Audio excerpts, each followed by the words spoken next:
everybody. My name is Lisa Sharon Harper, and I am with Freedom Road. This is our free introductory webinar for the Faith Rooted Organizing on New Terrain webinar series that we will be doing from February 3rd through March, I believe, 10th.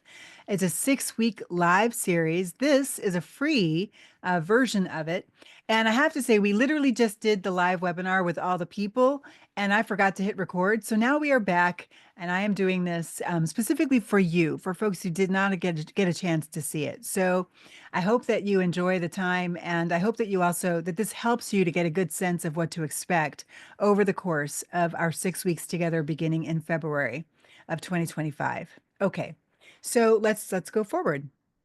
I want to share with you first who I am, and then I'd love for you to, if you have the ability, I don't know if they're going to have a chat, but if they do, then you can also share with me. My name is Lisa Sharon Harper. I am now a new PhD, ABD, which means all but dissertation. So excited about that. I'm the president and founder of Freedom Road, which is a consulting group dedicated to shrinking the narrative gap in the nation and in our church. I'm also the host of the Freedom Road podcast. I have a human rights degree from Columbia University in New York City. I'm the former chief church engagement officer at Sojourners, and I've done a lot of faith-rooted organizing in my life and peace building. And so some of that has been taking place in Ferguson and Baltimore, Charlottesville. I co-organized the Philadelphia Gaza ceasefire pilgrimage last year, which walked the length of Gaza here in Philadelphia, from the Liberty Bell to Lockheed Martin, ending with civil disobedience at Lockheed Martin, in partnership with Red Letter Christians and Shane Claiborne. And then also I'm trained, done a lot of training, this training actually in another form, in New York City and Alabama and South Africa and Brazil and in Australia. And I'm very much committed to those places that have had me and will continue to bring me in order to help move forward this work of faith-rooted organizing. So this is the point, if you were live, that you would actually write into the chat your name and location in the world and one word that characterizes how you are entering the space. If you have the ability to do that, go ahead and do that now. And as we continue to watch this throughout the years, as people click in, they can add their names and locations and their word. The question that I want to start with is, what are you hoping to get out of this webinar? What are you hoping to receive?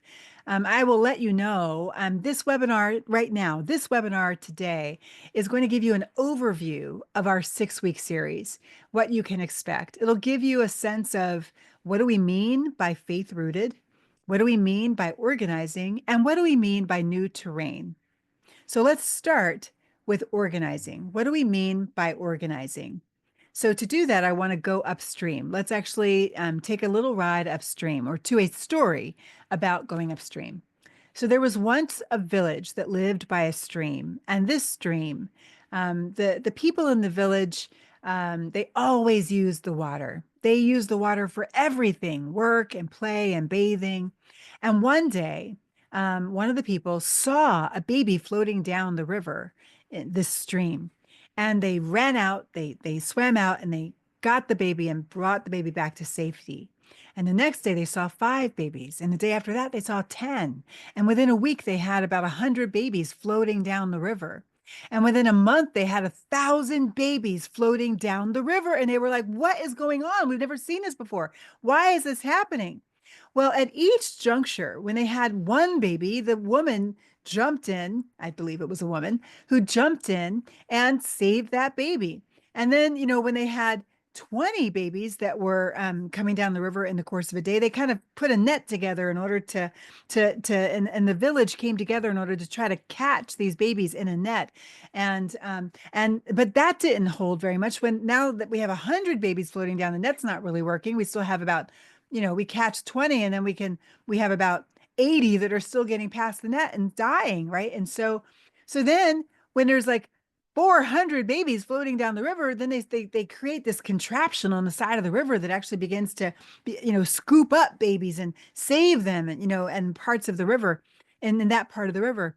But when you got 1,000 coming down at a time, even that's not going to work. And so it was, I believe, a woman who had the brilliant idea of going upstream to see what is throwing these babies into the river. We need to stop that.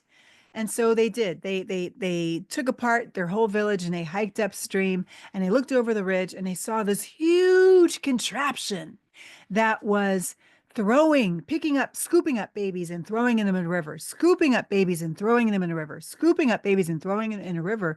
And then by the time they got downstream, that's why they saw thousands of babies flowing downstream.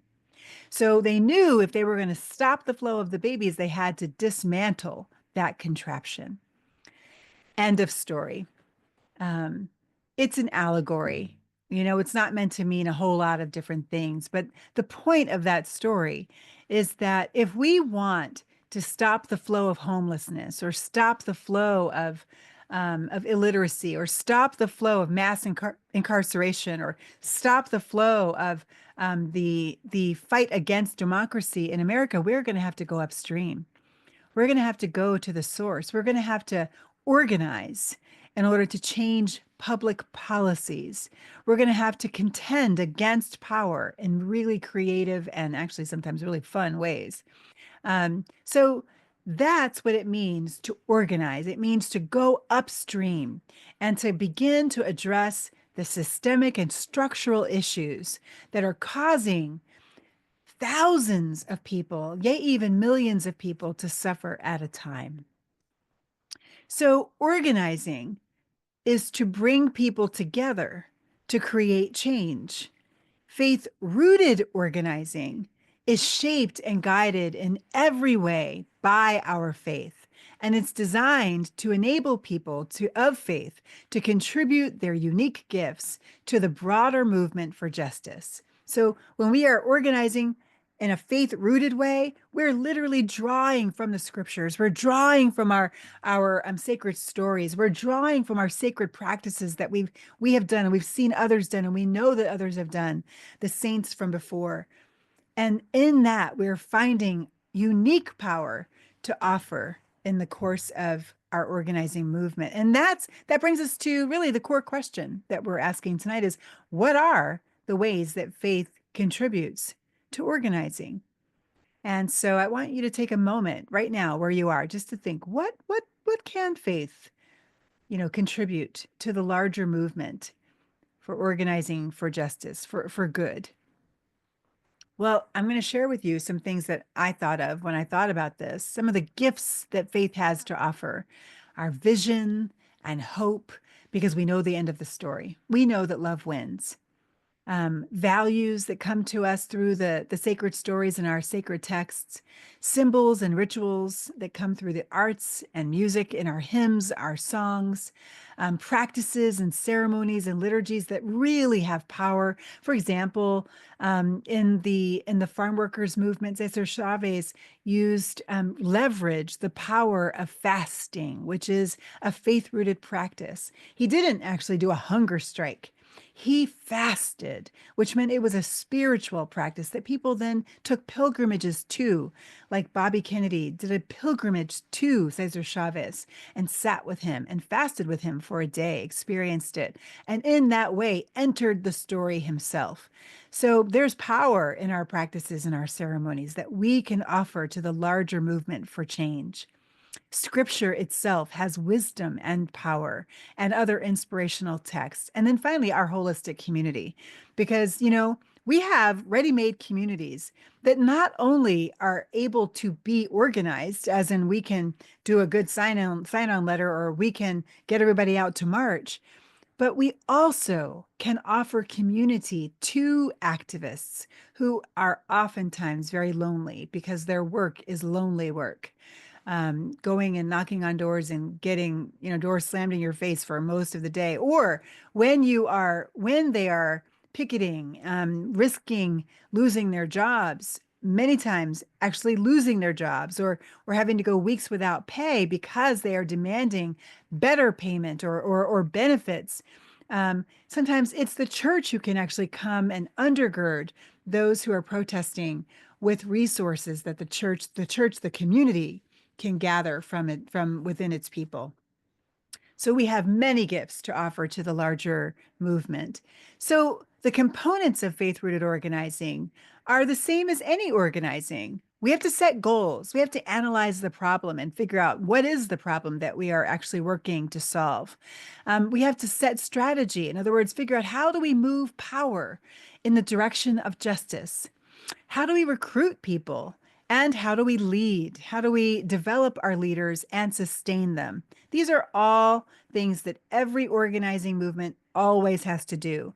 When we do this, we do it from a faith-rooted space. In other words, we're going to be setting our goals based not on just what we want, but on what our faith actually tells us our goal should be. Oftentimes, that goal is going to be even more radical than what we would normally see in the public square. When we analyze, we're going to see the problem through lens of faith. In other words, we will get the stats. We will know what's going on in an area and in an issue. We will also ask deeper questions about the stats that we see. What are the implications of this on a spiritual level for our community? What does this say about what we believe about each other that we are allowing this to happen? These are the faith-rooted analysis questions. When we ask the question of strategy, we're going to ask the question of power. Who has power? How does power move? And how do we leverage the power we have? There are lots of different kinds of power. How do we do that in order to create a more just world? And with recruitment, we're not going to just look at everybody as a target. We're going to actually do some discernment about where people are, within the thresholds of going from cynical to seeking to open, or open to seeking to wanting to join the movement, right? So, and then we're going to ask the question, how do we help move them along those thresholds? And then finally, leadership development. How do we make sure that we're not like working from a top-down space, but actually developing the community to lead itself, and leveraging the leadership capacity that is already there within our communities and sustaining it. So that's how we work from a faith-rooted perspective. And that's what we can expect in our 6 sessions across those 6 weeks from February 3rd through March 10th. We will be going into faith-rooted goals, faith-rooted analysis, faith-rooted strategies, and so on. Now let's talk about the new terrain that we are on. I like to think of this picture as on one side we have democracy, on the other side we have autocracy. In that democracy, we have a lush field, we have green grass, which shows that we have water, and we also have cultivation, we have trees in the background, and there's a whole ecosystem there, and it works, right? Because there's health there. And what you see there is you don't see pollution, in other words, you don't see the corruption of our democracy. You see systems working together. In a democracy, you have systems that work to give checks and balances to the powers that be, whether that power is in the executive office or the legislative office or the judicial branch.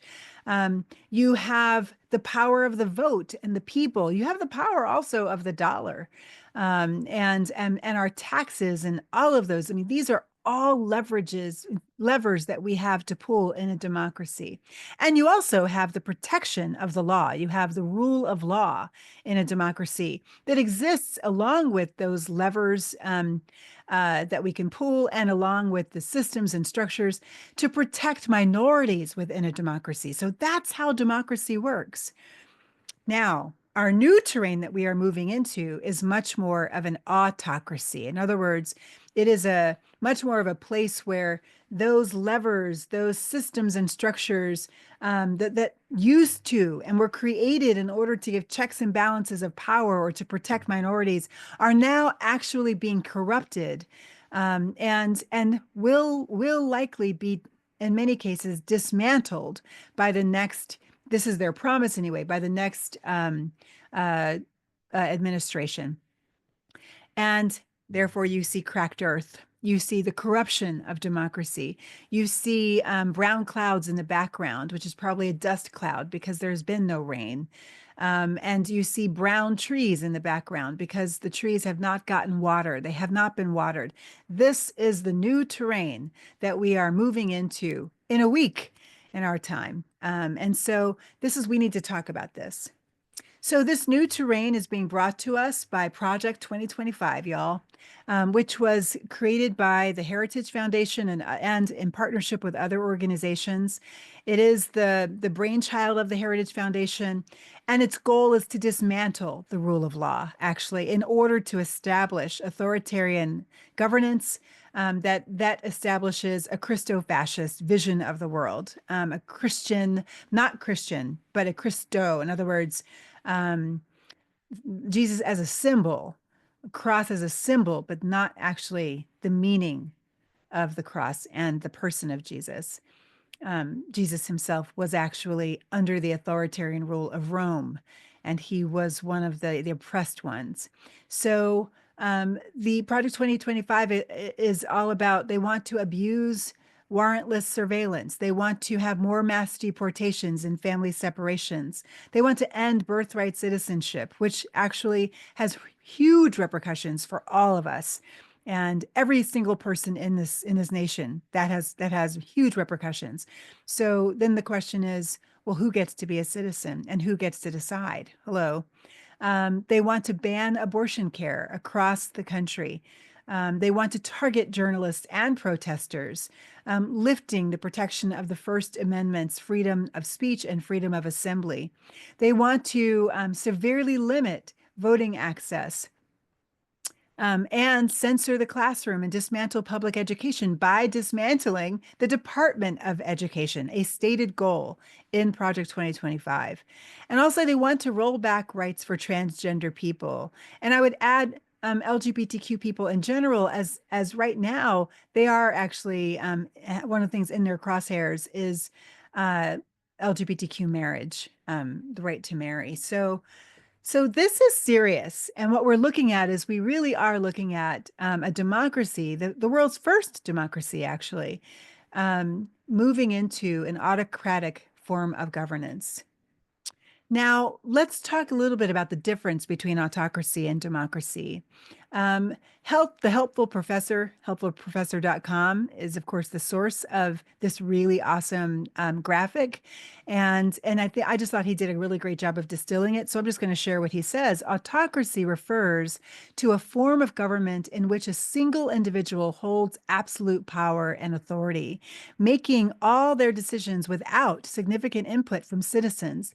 The autocratic ruler typically has unchecked control over the legislative, executive, and judicial branches, leading to limited political freedoms and a lack of checks and balances. So, in other words, it's not that they don't have a Congress or they don't have a Supreme Court, it's that they have full control over the Congress and the Supreme Court. So there are no more checks and balances against that executive branch power.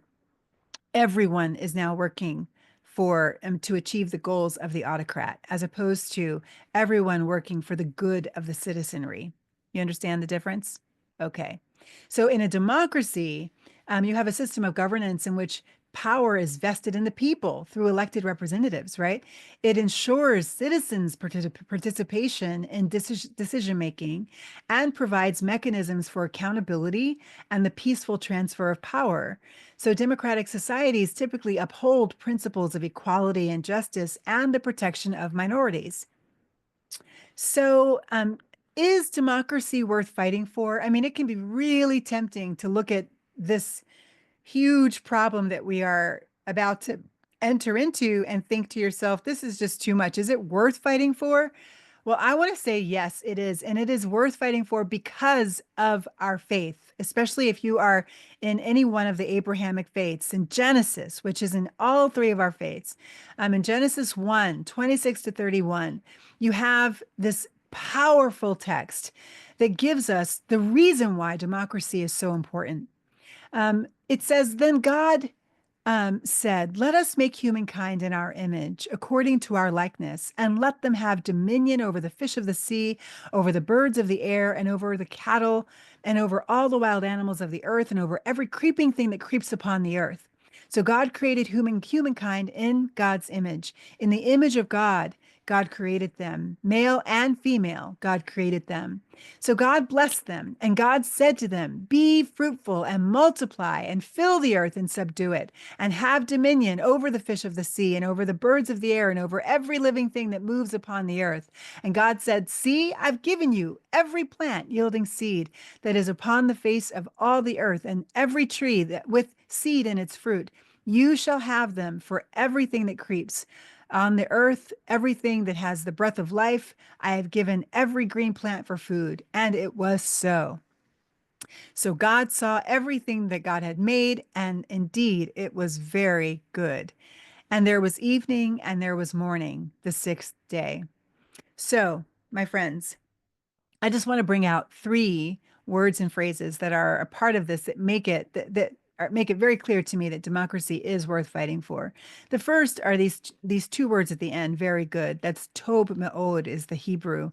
And what that means, that word good, which is tob, it actually exists in the Hebrew between things. It's not about the thing itself, it's about the relatedness, the relationship between things. So what God is saying at the end of that sixth day, when God says, yo, this is very good, is that the relationship between humanity and God is very good, overwhelmingly good, abundantly good, radically good. The relatedness between all the genders, the relatedness between humanity and the rest of creation, the relatedness between all of creation, including humanity, and the systems, the way things work, the structures that govern us. It all worked to bless all. It was radically good. And so that's what God considers very good. Now, when you go a little earlier in the day and you see the first verse, let us make humankind in our image, you're saying what you're seeing is God is actually saying that every human being has inherent dignity, the dignity you would normally only bestow upon a king or a queen, royalty, because never before in the history of civilization had they ever placed the image of God in all of humanity. They had only placed the image of God inside the king and the queen. So this is really revolutionary. And then in case you don't get it, like in case you're thick in the head, they say, and let them have dominion. In other words, let humanity, which is made in God's image with inherent dignity of a king and queen, let them rule. Let them steward the world. Let them exercise agency in the world. Now, friends, democracy matters because it is one of the few forms of government that actually fans the flames of agency in its constituency. It asks us to vote and says what you vote matters. It can change the course of the future of the nation. It says that we matter enough that we will be protected by the law, that people will not be able to just make arbitrary laws by fiat that can endanger different citizens. No, the citizens, through their representatives, actually get to shape the law in a way that protects them, right? And create checks and balances because it is so important to protect the inherent dignity of every human being in our jurisdiction and in the world. So democracy matters. It matters because the image of God matters. It matters because dominion, the ability of people to exercise agency, matters. And autocracy limits agency and, yea, even often leads to the crushing of agency on earth. So the last question is this fight winnable? And for that, I want to draw your attention to the civil rights movement and the women's suffrage movement, to Otpor, which was a movement in Serbia, the movement that ousted Milosevic, to South African anti-apartheid movement, and to Gandhi's freedom movement. All of these movements took place in the context of authoritarian governments. In the civil rights movement, it was based in the South, in the Jim Crow South. Jim Crow South was authoritarian governments, especially against people of African descent and other people of color. They did not have a vote. They did not have protections of the rule of law. The rule of law did not apply to them. And as a result, their lives um, were sacrificed um, by hatred and also by greed. The same was true in the women's suffrage movement, which got its start in 1832, 1833, with the very first assembly of the building of the women's anti-slavery movement here in Philadelphia, where I'm sitting, and all the way through Seneca Falls in 1848 with Elizabeth Cady Stanton, and then through the late 1800s with Susan B. Anthony and Frederick Douglass fighting for it, and then the last generation that actually got it over the line and got the passage of the 19th Amendment and the right of women to vote. All of that, they did all of that with no rights. They did all of that organizing with no rights. They were living under authoritarian rule. Otpor is a student movement that challenged Milosevic to a democratic election, and they organized the people in Serbia.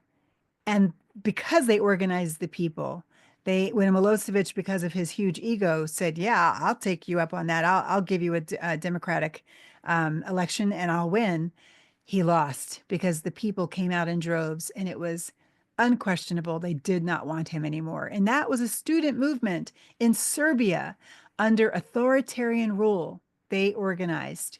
This is possible.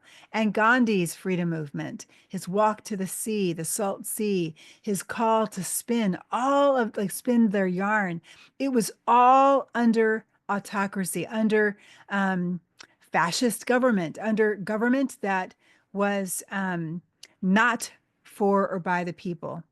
And so, yes, this is winnable. We have lots of examples. And not only is it winnable, but in every one of these cases, it was winnable largely because people drew from the roots of their faith in order to discern the way forward and in order to get the power that they needed in order to move power. So the next steps that I'd like for you to take, first of all, I'd like for you to register. We would normally have the link in the chat. And so instead of the link in the chat for registration, what you're going to see is you're going to see a link in our social media. So I want you to go to me, my page at Lisa S. Harper on Instagram, Lisa S. Harper on Blue Sky, Lisa S. Harper on Threads. And look for the 6-week live faith-rooted organizing training webinar series. That is going to be an incredible opportunity for you to grow in all of the areas that we're going to be covering over 6 weeks. Or you can just come to our website. It's actually maybe easier. Go to the website at freedomroad.us. Very easy. freedomroad.us. Take your cursor and put it on the Institute and go to the second tab down. There'll be a little pop-up screen. Go to the second tab down, which is the Faith-Rooted Organizing on New Terrain webinar. And then click that, and that will get you right to our registration. I want you to register because I want you in this course. We want as many people to be prepared to engage in this new terrain as possible.